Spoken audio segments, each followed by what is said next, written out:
by 1900, when they were all becoming mature, Picasso, Pound, Joyce, Frank Lloyd Wright, they were all either in their 20s or their late teens. The world was obviously so full of new information that it seemed obvious that we needed new kinds of art to express our new apprehension of the new universe we were in. Specifically, Picasso started his Cubist period after seeing African art in an exhibit put on by the anthropologist Leo Frobenius, who appears frequently in Pound's cantos because he turned Pound on to African poetry, like he turned Picasso on to African painting. And Levi Bruhl, the anthropologist, is mentioned by name in Finnegan's Wake, and he's also quoted in the cantos. So is Sir James Fraser, another anthropologist. Well, Van Gogh did a few paintings in Chinese style before he developed his later style, which is semi-Chinese. In a late Van Gogh painting, you have two perspectives usually, at least sometimes three, instead of the one perspective of Da Vinci. But before Van Gogh developed that, he did a couple of paintings in the classic Chinese style, which has no perspective at all except up and down, you know. I saw them in the Van Gogh Museum. What I'm groping my way toward, I suppose, is Andre Malraux's thesis in Museum Without Walls, that the major cause of the mutations in modern art come from anthropology and from, believe it or not, from imperialism. With all the horrors of imperialism, at least it brought back information about people who saw the world in different ways than Western educated people do. And those with the most open and curious minds started experimenting with trying to see the world like the Chinese do or like the Africans do and so on. And that seems to be a large part of the revolution that has occurred in the art of the 20th century. So in essence, it's a multicultural revolution.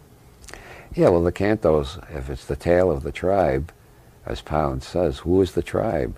The tribe seems to include Chinese, Africans, Americans, Europeans, ancient Greeks, Babylonians. The tribe is the first attempt at a global epic.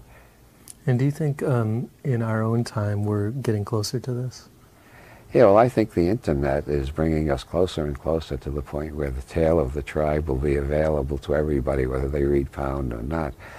I've got on my email list, I've got people in Germany and Taiwan and Australia and England, and I'm looking forward to getting more people from Africa and Asia on my email list. Well, to quote Ezra Pound again, peace comes of communication. I think the more communication, the better. Or as Norbert Wiener said, to live effectively is to live with adequate information. To me, the cantos looks more and more like my email, or my email looks more and more like the cantos. It's miscellaneous, assorted. You can't quite find the order, but there is an order in it. The order is the order of the way human beings relate to the realities around them. Interestingly, you've written about both Joyce and Pound as, in a sense, prophets of the internet. Yeah, well, who's generally regarded as the major prophet of the internet? Marshall McLuhan. There are more and more books coming out reinterpreting McLuhan because internet makes a lot of what McLuhan wrote make more sense than it did before internet got as big as it is now. I got a book called Digital McLuhan, which applies his theories to the current state of internet and what was expected in the next 5 to 10 years.